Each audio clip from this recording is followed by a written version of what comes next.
ഇപ്പം ഞങ്ങളിവിടെ ഇൻക്സ്പയർ എല്ലാവർക്കും വേണ്ടിയിട്ട് ഒരു ടാറ്റു വർക്ക്ഷോപ്പൊക്കെ ചെയ്യുന്നുണ്ട്. ഹായ്, നമസ്കാരം. എല്ലാവർക്കും ഇൻക്സ്പയറിൻ്റെ ടാറ്റു ടിപ്സിലേക്ക് സ്വാഗതം. ഇന്ന് നമ്മൾ നോക്കാൻ പോകുന്നത്, ഇപ്പോൾ എനിക്ക് ഒത്തിരി കോളുകളായി വന്നുകൊണ്ടിരിക്കുന്നുണ്ട്. അതായത് കോളുകൾ വരുന്നുണ്ട്, വാട്സാപ്പിൽ മെസ്സേജ് വരുന്നുണ്ട്. ഏതാണ് നല്ലൊരു മെഷീൻ, ഏത് മെഷീനാണ് വാങ്ങേണ്ടത്, നമ്മുടെ ബഡ്ജറ്റിൽ ഒതുങ്ങിയ മെഷീൻ ഏതാണ് നല്ലത് എന്ന് ചോദിച്ച് ഒത്തിരി പേര് എനിക്ക് മെസ്സേജ് അയക്കുന്നുണ്ട്, കോൾ ചെയ്യുന്നുണ്ട്. അപ്പോൾ അതിനെക്കുറിച്ചാണ് നമ്മളിന്ന് നോക്കാൻ ഉദ്ദേശിക്കുന്നത്. എൻ്റെ അഭിപ്രായത്തിൽ ടാറ്റു മെഷീൻ മേടിക്കുകയാണെങ്കിൽ നിങ്ങളുടെ ബഡ്ജറ്റിൽ ഒതുങ്ങുന്ന ഒരു ടാറ്റു മെഷീൻ വാങ്ങാം. എന്ന് വെച്ചിട്ട് ആമസോൺ, ഫ്ലിപ്കാർട്ട് അതുപോലെയുള്ള സൈറ്റിൽ കയറിയിട്ട് വളരെ ചീപ്പായിട്ട് വരുന്ന മെഷീൻസൊക്കെ ഉണ്ട്. എനിക്ക് തോന്നുന്നുണ്ട് 1000 താഴെ വരുന്ന മെഷീൻസൊക്കെ ഉണ്ട്. അങ്ങനത്തെ മെഷീനൊക്കെ വാങ്ങാതിരിക്കുന്നതായിരിക്കും ബെറ്റർ. കാരണം ഇപ്പോൾ ഒരു ടാറ്റുവിനെ കുറിച്ച് നോക്കുകയാണെങ്കിൽ, ഇപ്പോൾ ചിലപ്പോൾ നമ്മളൊരു ടാറ്റു വർക്ക് തുടങ്ങി കഴിഞ്ഞിട്ടുണ്ടെങ്കിൽ ചിലപ്പോൾ 2 മണിക്കൂർ, 3 മണിക്കൂർ, 4 മണിക്കൂർ, ചിലപ്പോൾ 8 മണിക്കൂർ ഒക്കെ കണ്ടിന്യൂസ്ലി നമ്മൾ വർക്ക് ചെയ്യുന്ന ഒരു ടാറ്റൂസൊക്കെ വരും. അപ്പോൾ അങ്ങനെ നോക്കുകയാണെങ്കിൽ ആ സമയത്ത് നിങ്ങൾക്ക് ഇതുപോലുള്ള ആമസോണിൽ നിന്നൊക്കെ വാങ്ങുന്ന മെഷീൻസൊക്കെ വാങ്ങി കഴിഞ്ഞിട്ടുണ്ടെങ്കിൽ അത് ഒത്തിരി ബുദ്ധിമുട്ടായിരിക്കും. കാരണം അത് ചിലപ്പോൾ ചൂടാവും, ചിലപ്പോൾ നമ്മൾ വർക്കിൻ്റെ ഇടയിൽ നിന്ന് പോവും. അങ്ങനെയൊക്കെ വന്നു കഴിഞ്ഞിട്ടുണ്ടെങ്കിൽ നിങ്ങൾക്കത് ഒത്തിരി ബുദ്ധിമുട്ടായിരിക്കും. അപ്പോൾ എപ്പോഴും നമ്മൾ ടാറ്റു മെഷീൻ സെലക്ട് ചെയ്യുമ്പോൾ അത്യാവശ്യം ഒരു ബ്രാൻഡഡ് ആയിട്ടുള്ള മെഷീൻ വാങ്ങാൻ ശ്രദ്ധിക്കുക. അപ്പോൾ ഉദാഹരണം പറഞ്ഞു കഴിഞ്ഞിട്ടുണ്ടെങ്കിൽ ഒരു 4.5K ആ റേഞ്ചിലൊക്കെ വരുന്നത്, അതായത് 4500 രൂപ വരുന്ന മെഷീൻസ്, അതിന് എബോ ആയാലും കുഴപ്പമില്ല. പക്ഷെ നിങ്ങളുടെ ബഡ്ജറ്റ് അനുസരിച്ച് വാങ്ങുക. ഇപ്പോൾ ഉദാഹരണം പറഞ്ഞു കഴിഞ്ഞിട്ടുണ്ടെങ്കിൽ ചിലപ്പോൾ ഒരു ബിഗിനറായിട്ടുള്ള ഒരാൾക്ക് ഒരു 10,000, 12,000, 12,000 ഒക്കെ കൊടുത്ത് മെഷീൻ വാങ്ങാമെന്ന് പറഞ്ഞാൽ അത്ര പോസിബിൾ ആയിരിക്കില്ല. ബിഗിനറായ ഒരാൾ ശരിക്കും പറഞ്ഞു കഴിഞ്ഞിട്ടുണ്ടെങ്കിൽ അത് പ്രാക്ടീസിന് വേണ്ടിയിട്ട് വാങ്ങുന്ന മെഷീനായിരിക്കും. അപ്പോൾ എല്ലാവരും ചിന്തിക്കുക, എന്തിനാണ് ഇത്രയും റേറ്റിൻ്റെ മെഷീൻസൊക്കെ വാങ്ങണേ, ഒരു 1000 രൂപയുടെ മെഷീനൊക്കെ വാങ്ങിയാൽ പോരെ എന്നൊക്കെ വിചാരിക്കും. അത് പഠിച്ചു കഴിഞ്ഞിട്ട് നമുക്ക് നല്ല മെഷീൻ വാങ്ങിയാൽ പോരെ എന്നൊക്കെ തോന്നും. പക്ഷേ എൻ്റെ അഭിപ്രായത്തിൽ ഏറ്റവും നല്ലത് ഒരു 4.5 ആ റേഞ്ചിലുള്ള മെഷീനെങ്കിലും വാങ്ങണം. കാരണം ഇപ്പോൾ നമ്മൾ ഒരു 1000 രൂപയുടെ മെഷീനും 4.5 സംതിങ് വരുന്ന ഒരു മെഷീനും തമ്മിലുള്ള വ്യത്യാസം എന്ന് പറഞ്ഞു കഴിഞ്ഞിട്ടുണ്ടെങ്കിൽ അതിൻ്റെ സ്പീഡിൽ വേരിയേഷൻ ഉണ്ടാവും, അതിൻ്റെ വെയ്റ്റിൽ വേരിയേഷൻ ഉണ്ടാവും, പിന്നെ അതിൻ്റെ കോൺസ്റ്റൻറ്റ് വർക്കിൽ വ്യത്യാസം ഉണ്ടാവും. അപ്പോൾ അതുകൊണ്ട് തന്നെ നിങ്ങൾ തീരെ ചീപ്പ് മെഷീൻ വാങ്ങാതിരിക്കുന്നതായിരിക്കും ഏറ്റവും ബെറ്റർ ആയിട്ടുള്ള കാര്യം. പിന്നെ പറയുന്ന കാര്യം എന്ന് പറഞ്ഞാൽ, ഇപ്പോൾ നമുക്ക് ടാറ്റു മെഷീൻ അവൈലബിൾ ആയിട്ടുള്ളത് ഒന്ന് കോയിൽ മെഷീൻ അവൈലബിൾ ആണ്, റോട്ടറി മെഷീൻ അവൈലബിൾ ആണ്, കാട്രിഡ്ജ് മെഷീൻ അവൈലബിൾ ആണ്. അപ്പോൾ അതിനകത്ത് നിങ്ങൾക്ക് ഏതാണ് ഏറ്റവും നല്ലത് എന്ന് ചോദിച്ചാൽ, ഞാൻ ഏറ്റവും കൂടുതൽ പ്രിഫർ ചെയ്യണത് ഒരു റോട്ടറി മെഷീനെങ്കിലും വാങ്ങുന്നത് നന്നായിരിക്കും. കാരണം അതൊരു പ്ലഗ് ആൻഡ് പ്ലേ ആണ്. ഇപ്പോൾ നിങ്ങൾക്കൊന്നും ചെയ്യേണ്ട, ഇപ്പോൾ ഓൾറെഡി നീഡിലിടുക, വർക്ക് ചെയ്യിക്കുക, അത്രയും മാത്രമാണ് അതിനകത്ത്. വോൾട്ടേജ് സെറ്റ് ചെയ്യുക, വർക്ക് ചെയ്യുക, അത്ര മാത്രമാണ് അതിനകത്ത് വരുന്നൊരു കാര്യം. പക്ഷേ ഒരു കോയിൽ മെഷീനാണ് നിങ്ങൾ പർച്ചേസ് ചെയ്തിരിക്കുന്നത് എന്ന് പറഞ്ഞു കഴിഞ്ഞിട്ടുണ്ടെങ്കിൽ അത് നിങ്ങൾക്ക് അതിൻ്റെ ട്യൂണിങ് അഡ്ജസ്റ്റ് ചെയ്യേണ്ടി വരും, അതുപോലെ തന്നെ അലൈൻമെൻറ്റ്സ് അഡ്ജസ്റ്റ് ചെയ്യേണ്ടി വരും, സ്ട്രോക്ക് അഡ്ജസ്റ്റ് ചെയ്യേണ്ടി വരും. അപ്പോൾ ഒത്തിരി കാര്യങ്ങൾ അഡ്ജസ്റ്റ് ചെയ്യേണ്ടി വരും. അപ്പോൾ ഒരു നീഡിലിട്ട് കഴിഞ്ഞിട്ടുണ്ടെങ്കിൽ നിങ്ങളുടെ ഒത്തിരി ടൈം ഇത് അഡ്ജസ്റ്റ് ചെയ്യാൻ തന്നെ പോകും. അപ്പോൾ ഇത് അഡ്ജസ്റ്റ് ചെയ്യാൻ നിൽക്കാതെ ഓൾറെഡി ഇതുപോലെ ഉള്ള റോട്ടറി മെഷീൻസ് ആണെങ്കിൽ നിങ്ങൾ ഒന്നും ചെയ്യേണ്ട, മെഷീൻ എടുക്കുക, നീഡിലിടുക, ഉപയോഗിക്കുക. ഇത്രയാണ് ഏറ്റവും കൂടുതൽ ചെയ്യേണ്ടി വരിക. അപ്പോൾ നിങ്ങൾക്ക് ഒത്തിരി സമയം ലാഭിക്കാം. പിന്നെ അത് മാത്രമല്ല, ഒരു കോയിൽ മെഷീൻ എന്ന് പറഞ്ഞാൽ ഒത്തിരി വെയിറ്റുള്ളൊരു മെഷീനാണ്. അപ്പോൾ അത് വെച്ചിട്ട് നമ്മൾ ത്രൂ ഔട്ട് വർക്ക് ചെയ്യുമ്പോൾ നിങ്ങൾക്കത് എന്താ പറയുക, കുറച്ച് നേരം കഴിയുമ്പോഴേക്കും മടുക്കും. പിന്നെ ഇനി വർക്ക് നീട്ടി കൊണ്ടുപോകണോ, അല്ലെങ്കിൽ അത് എങ്ങനെയും അവസാനിച്ചാൽ മതി എന്നൊക്കെ തോന്നിപ്പോകും. അതിന് വേണ്ടിയിട്ടൊരു വെയ്റ്റ്ലെസ് ആയിട്ടുള്ളൊരു മെഷീനാണ് യൂസ് ചെയ്യുന്നത് എന്നുണ്ടെങ്കിൽ നിങ്ങൾക്ക് ത്രൂ ഔട്ട് കുറേ നേരം ഇരുന്ന് വർക്ക് ചെയ്താലും നിങ്ങൾക്ക് അതിനൊരു മടുപ്പ് ഉണ്ടാവില്ല. അപ്പോൾ അതുകൊണ്ട് റോട്ടറി മെഷീനെങ്കിലും വാങ്ങിയാൽ നന്നായിരിക്കും. പക്ഷേ റോട്ടറി മെഷീൻ ആയാലും അത്യാവശ്യം ഒരു നല്ലൊരു മെഷീനൊക്കെ ആകുമെന്നുണ്ടെങ്കിൽ 9,000, 10,000 ഒക്കെ വരും.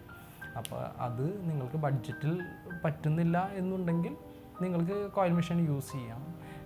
പിന്നെ അത് മാത്രമല്ല, ഓരോ ഏരിയ ബേസ് ചെയ്തിട്ടാണ് നമ്മൾ മെഷീൻസും മേടിക്കുന്നത് നല്ലത്. കാരണം ഇപ്പോൾ ഒരു സാധാരണക്കാരനായ ഒരാൾ, ബിഗിനർ, ഒരു വർക്ക് സ്റ്റാർട്ട് ചെയ്യുകയാണ്. ആ സമയത്ത് ചിലപ്പോൾ ഒരു ഗ്രാമത്തിലായിരിക്കാം, അപ്പോൾ അങ്ങനെയുള്ള സമയത്ത് നിങ്ങൾ പോയിട്ട് കാട്രിഡ്ജ് മെഷീനൊക്കെ പർച്ചേസ് ചെയ്തിട്ട് വർക്ക് ചെയ്യുകയാണെങ്കിൽ എന്താ കുഴപ്പമെന്നുണ്ടെങ്കിൽ കാട്രിഡ്ജ് മെഷീനിൽ യൂസ് ചെയ്യുന്നത് കാട്രിഡ്ജസ് ആണ്. അത് എല്ലാവർക്കും അറിയാമെന്ന് തോന്നുന്നു. ഡിസ്പോസിബിൾ ആയിട്ടുള്ള കാട്രിഡ്ജാണ് യൂസ് ചെയ്യുന്നത്. ആ കാട്രിഡ്ജിന് ഇപ്പോൾ എന്നുണ്ടെങ്കിൽ ഒരു 20 നമ്പറൊക്കെ ഏകദേശം 1500 ഒക്കെ വരും ഒരു ബോക്സ് മേടിക്കുമ്പോൾ. 20 എണ്ണമായിരിക്കും അതിനകത്ത് ഉണ്ടാവും. അപ്പോൾ 20 എണ്ണത്തിന് 1500 രൂപ കൊടുക്കുമ്പോൾ നമ്മൾ വർക്ക് ചെയ്യുന്ന സമയത്ത് ആ ടാറ്റു നമുക്ക് വളരെ ചീപ്പായിട്ട് ചെയ്തു കൊടുക്കാൻ പറ്റില്ല. അത്യാവശ്യം പൈസ മേടിച്ചിട്ടായിരിക്കും നമ്മൾ ടാറ്റു ചെയ്ത് കൊടുക്കാൻ പറ്റുക. അപ്പോൾ ഒരു ബിഗിനറായിട്ടുള്ള ഒരാൾ അത്യാവശ്യം വലിയൊരു റേറ്റ് ഒരു ടാറ്റു ചെയ്യാനായിട്ട് പറഞ്ഞു കഴിഞ്ഞിട്ടുണ്ടെങ്കിൽ ചിലപ്പോൾ വരുന്ന ക്ലയൻറ്റിന് ചിലപ്പോൾ അത് ആക്സെപ്റ്റ് ചെയ്യാൻ പറ്റില്ല. കാരണം ഇത്രയും പൈസയാണോ അവൻ തുടങ്ങിയിട്ടുള്ളൂ, അപ്പോഴേക്കും ഒത്തിരി പൈസയാണല്ലോ ചാർജ് ചെയ്യുന്നത് എന്ന് തോന്നും.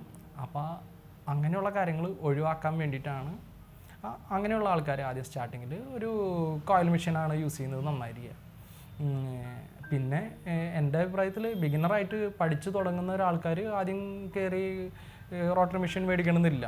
കാരണം ഒരു അത്യാവശ്യം ഒരു ആവറേജ് ആയിട്ടുള്ളൊരു കോയിൽ മെഷീൻ മേടിച്ചിട്ട് അതിൽ വർക്ക് സ്റ്റാർട്ട് ചെയ്യാം. ആ വർക്കിൽ നിന്ന് വരുന്ന ഇൻകം കൊണ്ട് നിങ്ങൾ നല്ലൊരു റോട്ടറി മെഷീൻ നിങ്ങളുടെ മെഷീനെ അപ്ഗ്രേഡ് ചെയ്യാം. അങ്ങനെ ചെയ്യുന്നതായിരിക്കും ബെറ്റർ. കാരണം നിങ്ങളുടെ കയ്യിൽ ചിലപ്പോൾ ബഡ്ജറ്റ് കുറവായിരിക്കും സ്റ്റാർട്ട് ചെയ്യുന്ന സമയത്ത്. പിന്നെ അത് മാത്രമല്ല, എപ്പോഴും പ്രാക്ടീസ് ചെയ്യാൻ നല്ലത് കോയിൽ മെഷീനാണ്. കാരണം അത് വെയിറ്റ് ഉണ്ട്. വെയിറ്റുള്ള മെഷീൻ പിടിച്ച് നമ്മൾ വരച്ച് തുടങ്ങി കഴിഞ്ഞിട്ടുണ്ടെങ്കിൽ ചിലപ്പോൾ നമ്മൾ ഒരു 2 മണിക്കൂറോളം ചിലപ്പോൾ ഈ കോയിൽ മെഷീൻ വെച്ചിട്ട് നമ്മൾ വർക്ക് ചെയ്യുന്നുണ്ടാവും. ഈ 2 മണിക്കൂർ ഇത്രയും വെയിറ്റ് കൂടിയ മെഷീൻ വെച്ച് വർക്ക് ചെയ്യുന്ന ഒരാൾക്ക് വെയിറ്റ്ലെസ് ആയിട്ടുള്ളൊരു മെഷീൻ വെച്ചിട്ട് നമുക്ക് കണ്ടിന്യൂസ്ലി 8 മണിക്കൂർ 10 മണിക്കൂർ വരെ നമുക്ക് കണ്ടിന്യൂസ്ലി പോകാൻ പറ്റും. ഉദാഹരണം പറഞ്ഞു കഴിഞ്ഞാൽ ഇപ്പോൾ ഈ ചെണ്ടക്കൊട്ടൊക്കെ പഠിക്കുന്ന സമയത്ത് അവിടെ ചെല്ലുമ്പോൾ ആദ്യം തന്നെ ചെറിയ ചെണ്ടക്കോലല്ല കൊടുക്കുക. അവർ ഏറ്റവും ഫസ്റ്റ് കൊടുക്കുക വലിയ വണ്ണം കൂടിയ സ്റ്റിക്കായിരിക്കും കൊടുക്കുക. അപ്പം അത് ഉപയോഗിച്ചിട്ട് അവരെ കല്ലിലാണ് കൊട്ടിപ്പഠിപ്പിക്കുക. കല്ലിൽ കൊട്ടിപ്പഠിപ്പിക്കുന്നത് പറഞ്ഞാൽ ഇത്രയും ഹാർഡായിട്ടുള്ള കല്ലിൽ ഇത്രയും വണ്ണം കൂടിയ ഒരു സ്റ്റിക്ക് വെച്ചിട്ട് കൊട്ടിപ്പഠിക്കുമ്പോൾ ഇത് അവർ കണ്ടിന്യൂസ്ലി ചിലപ്പോൾ 1 hour ആയിരിക്കും പ്രാക്ടീസ് ചെയ്യുന്നത്. ഈ 1 hour പ്രാക്ടീസ് ചെയ്യുന്നത് കൊണ്ട്, ഇത്രയും കനം കൂടിയ സ്റ്റിക്ക് വെച്ചിട്ട് പ്രാക്ടീസ് ചെയ്യുന്നത് കൊണ്ട് തന്നെ അവർക്ക് കണ്ടിന്യൂസ്ലി ഒരു ചെറിയ സ്റ്റിക്ക് കിട്ടുകയാണെങ്കിൽ ചിലപ്പോൾ രാവിലെ മുതൽ വൈകിട്ട് വരെ അവർക്ക് കൊട്ടാൻ സാധിക്കും. അതേപോലെയാണ് വെയിറ്റ് കൂടിയൊരു മെഷീൻ, അത് വൈബ്രേഷനുള്ളൊരു മെഷീൻ വെച്ചിട്ട് നമ്മുടെ കൈക്ക് ഒരു വൈബ്രേഷനും ഇല്ലാതെ ഒരു ഷിഫറിങ്ങും വരാതെ ഒരു പടം വരയ്ക്കാൻ കഴിയുകയാണെങ്കിൽ, ഒരു വൈബ്രേഷനും ഇല്ലാത്ത ഒരു റോട്ടറി മെഷീനോ കാട്രിഡ്ജ് മെഷീനോ ഉപയോഗിച്ചിട്ട് നിങ്ങൾക്ക് വളരെ ഈസി ആയിട്ട് വരയ്ക്കാൻ പറ്റും. അത് ഒരു ടിപ്പാണ്. പിന്നെ അത് കൂടാതെ ഒരു കാര്യം പറയാനുള്ളത്, ഇപ്പം ഞങ്ങളിവിടെ ഇൻക്സ്പയർ എല്ലാവർക്കും വേണ്ടിയിട്ട് ഒരു ടാറ്റു വർക്ക്ഷോപ്പൊക്കെ ചെയ്യുന്നുണ്ട്. അപ്പോൾ ടാറ്റു വർക്ക്ഷോപ്പ് എന്ന് പറയുമ്പോഴെന്നുണ്ടെങ്കിൽ ഒരു ഫ്രീ കോഴ്സ് അല്ല അത്. ഇത് ശരിക്കും പറഞ്ഞു കഴിഞ്ഞാൽ ഒരു ഫീസ് വെച്ചിട്ടുള്ളൊരു കോഴ്സാണ്. നിങ്ങൾക്ക് ആർക്കെങ്കിലും പഠിക്കാൻ താല്പര്യമുണ്ടെങ്കിൽ ഇപ്പോൾ അതിൻ്റെ മുകളിൽ ഒരു ഫോൺ നമ്പർ വരും. ആ ഫോൺ നമ്പറിൽ കോൺടാക്ട് ചെയ്ത് കഴിഞ്ഞാൽ അതിൻ്റെ കൂടുതൽ ഡീറ്റെയിൽസ് പറഞ്ഞു തരാം.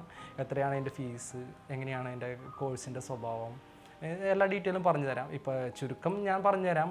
ഇപ്പോൾ നമ്മൾ കോഴ്സിൽ ഇൻക്ലൂഡ് ചെയ്തിട്ടുള്ളത് ഇപ്പോൾ ടാറ്റുവിൻ്റെ തിയററ്റിക്കലായിട്ടുള്ള കാര്യങ്ങൾ, പ്ലസ് ടാറ്റുവിൽ എങ്ങനെ ലൈൻ വരയ്ക്കാം, ഷെയ്ഡിങ് എങ്ങനെ ചെയ്യാം, ടാറ്റുവിൽ ഇപ്പോൾ കളർ പാക്കിങ് എങ്ങനെ ചെയ്യാം, കളർ ഫില്ലിങ് എങ്ങനെ ചെയ്യാം. പിന്നെ അത് കൂടാതെ ഇപ്പോൾ ഫോട്ടോഷോപ്പ് നമുക്ക് ടാറ്റു ചെയ്യുന്ന ഒരാൾക്ക് അത്യാവശ്യം കുറച്ചെങ്കിലും അറിഞ്ഞിരിക്കണം. ഇപ്പോൾ വളരെ ഡീറ്റെയിൽഡ് ആയിട്ടുള്ള ഒരു കാര്യമല്ല ഫോട്ടോഷോപ്പിലൂടെ പഠിപ്പിക്കുന്നതെന്നുണ്ടെങ്കിലും, ഇപ്പോൾ അത്യാവശ്യം ഇപ്പോൾ ടാറ്റു ചെയ്യാനായിട്ട് നിങ്ങൾക്ക് എന്തൊക്കെ കാര്യങ്ങളാണ് ഒരു ഫോട്ടോയിൽ ഇപ്പോൾ അറേഞ്ച് ചെയ്യേണ്ടി വരും, ഫോട്ടോ സൈസ് അറേഞ്ച് ചെയ്യേണ്ടി വരും, ചെറിയ ചെറിയ കട്ടിങ്സ് ഒക്കെ ചെയ്യേണ്ടി വരും. അങ്ങനെയുള്ള കാര്യങ്ങളൊക്കെ ഫോട്ടോഷോപ്പിൻ്റെ ചെറിയൊരു ഭാഗം ഈ കോഴ്സിനകത്ത് ഇൻക്ലൂഡഡ് ആണ്.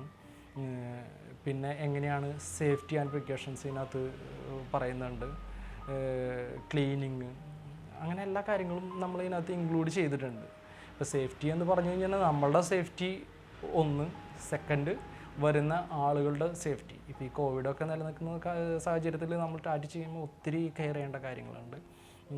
അല്ലെങ്കിലും ഒരുപാട് കെയർ ചെയ്യേണ്ട കാര്യങ്ങളുണ്ട്. ടാറ്റു ചെയ്യുമ്പോൾ വളരെ ശ്രദ്ധിച്ചില്ലെങ്കിൽ മറ്റുള്ള ഒരാളുടെ അസുഖം നമുക്ക് വരാനും നമ്മുടെ അസുഖം അവർക്ക് വരാനും, നമ്മളിപ്പോൾ നീഡിലൊന്നും കെയർ ചെയ്ത് യൂസ് ചെയ്തില്ല, ഒരാളുടെ നീഡിൽ തന്നെ വേറെ ആൾക്ക് യൂസ് ചെയ്ത് കഴിഞ്ഞിട്ടുണ്ടെങ്കിൽ ഈ വന്ന ക്ലയൻറ്റിൽ തന്നെ എങ്ങനെയുള്ള ആൾക്കാരൊക്കെയാണ് നമ്മുടെ അടുത്ത് ടാറ്റു ചെയ്യാൻ വരുന്നത് നമുക്ക് ഒരിക്കലും പറയാൻ പറ്റില്ല. അപ്പോൾ അതെല്ലാം എങ്ങനെയാണ് മാനേജ് ചെയ്യുക എന്നുള്ള കാര്യങ്ങളൊക്കെയാണ് നമ്മളിവിടെ പറഞ്ഞുകൊണ്ടിരിക്കുന്നത്. അതിലുപരി ഞങ്ങൾ ഇവിടെ ചെയ്തിട്ട് നമുക്ക് റിസൾട്ട് വന്നിട്ടുള്ള കാര്യങ്ങൾ, നമ്മൾ ഇത്രയും കാലം കൊണ്ട് പഠിച്ച കാര്യങ്ങളാണ് നിങ്ങൾക്ക് ഷെയർ ചെയ്ത് തരുന്നത്.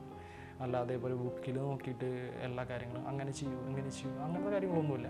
നമുക്ക് നല്ലത് എന്ന് തോന്നിയിട്ടുള്ള നല്ല കാര്യങ്ങളാണ് നമ്മളിവിടെ കോഴ്സിൽ ഇൻക്ലൂഡ് ചെയ്തിട്ടുള്ളത്. അപ്പോൾ നിങ്ങൾക്ക് താല്പര്യം ഉണ്ടെന്നുണ്ടെങ്കിൽ നമ്പറിൽ കോൺടാക്റ്റ് ചെയ്യുക, കൂടുതൽ വിവരങ്ങൾ പറഞ്ഞു തരാം. Okay, thank you.